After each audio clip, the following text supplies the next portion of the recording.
My name is Yanni, also known as Tantra Mama, and I teach Tantra to my children. 36-year-old Janie is a mom of two, as well as a trained sacred sexuality coach. She became aware of the concept of Tantra back in 2014 and has since gone through different practices, workshops and educations about it. She then formed her company Tantra Mama to attract other parents who were interested in raising their kids body and sex positive in a tantric conscious way. But what is Tantra anyway? Tantra, isn't that just like sex and stuff? So for me, Tantra is really getting to know myself and my body, my boundaries, my emotions, my belief systems, and find ways to celebrate that and relearn ways of interacting with people and basically how to receive and give love.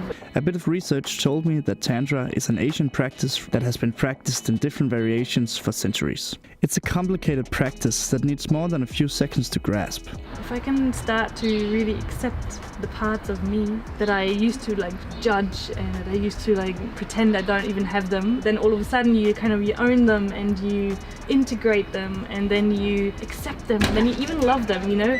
It does something to your whole body and your whole system. Is it something you feel every day or? Your body wants to know what it's capable of and it wants feedback and it wants to explore. So when you then go into practices, I have to squeeze this muscle here, I have to breathe through this. You're practicing how to run a marathon. You know, you start off slowly and then you get better and better and eventually you just run and you do it automatically. And same with Tantra. Before I met Janie, my first thought when I heard the word Tantra was sex. And apparently that's very common. She even had her own doubts back when she was just starting to learn about it. And I was curious around going to an actual Tantra workshop, but I was so skeptical. I was like, I don't know who these people are. I was like, this is weird. I was looked at the pictures and I'm like, ooh, are they creepy or are they not creepy? So I was super skeptical and scared. Everything, I guess, now that I'm trying so hard for people to not having to worry about when they see what I offer. As I understand, Tantra is basically a way to create spiritual freedom, as a spiritual liberated person's happiness isn't limited by ignorance, lack of power, or anything exterior.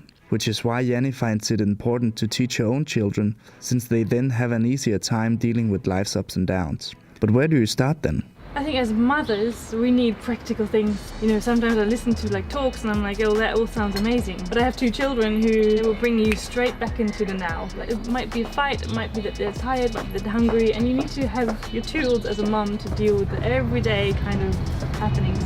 What I found the most helpful for me was teaching my children how to express their anger in a healthy way, which is now they even tell me, they're like, Mom, you should go and punch that pillow for a little while. I think you're a bit angry about this and I think that would do you good. Because if I would tell them, don't be angry, stop that, this is disgraceful, you shouldn't be doing this, it's not going to help them and it's only going to happen 5 minutes later or even a minute later. So they're allowed to swear, they're allowed to hit and scream and punch the pillows or the bed. There's a point when they can't stop laughing or giggling or when they're just they're done with the anger. How are you feeling, Finn? Would you say they're like, oh, I'm sad, I'm angry, they know how to deal with it? It's a practice, so I need to remind them, but I think just by being gentle and offering them again and again, they see the benefit of it and at least they recognize it as a tool. If they later on use it in life, I don't know, but I can do my best now and already show them what I believe will help them the most. What started as a curiosity has now become Yanni's lifestyle, and even though Tantra might be hard for others to grasp, its impact has changed her life for the better, and so it's the key factor to how she raises her children. I teach Tantra to my children because I want to give them tools for life so they can deal with their emotions, so they can feel into their bodies, they can express who they are and their authenticity. And then they get to pass that on to their children. And I know that I planted those seeds as a mum, and that feels just purely amazing to me.